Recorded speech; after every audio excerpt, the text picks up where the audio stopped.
It's funny.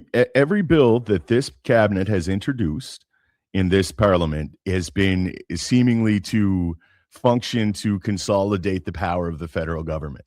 Correct. There's no other way to put it, and that's what they're doing. This is what we're in the process of seeing is a government go tyrannical. Like there's Yes. no other way to describe it. And the Yes. sensational nature when you start talking about the 2030 agendas and all of these globalist Davos and Brussels and all of the technocratic agenda stuff, which is quite evident, you start to lose the normies, so to speak.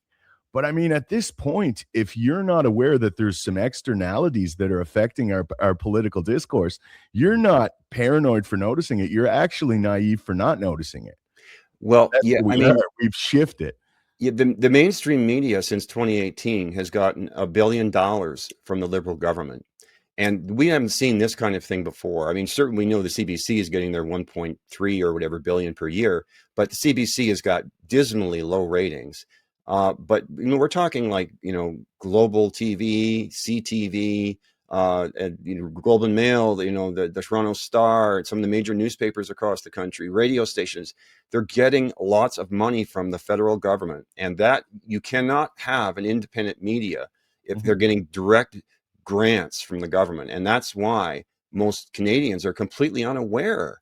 I mean, if they're getting their news, which most of them are from mainstream television, since 2019, they repealed a law from 1959 that says you can't lie to the people. So since 2019, and we saw all through COVID, all kinds of absolute lying by the government. So that's why people are unaware of all these UN agendas and all this destruction of the economy on purpose to, they want this universal basic income. If you make it so middle-class people have trouble feeding their families, that's the actual, point at which people will go, resist.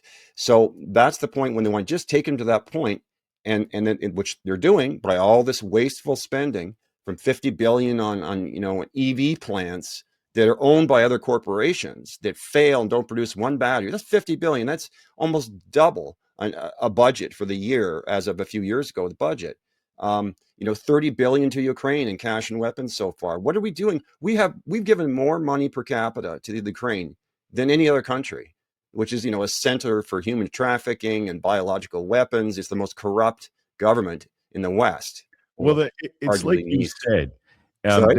It's like you were referencing. They have their propaganda arm, which is these corporate press swill merchants. They're state subsidized, and a lot of the electorate doesn't realize, like, the functional premise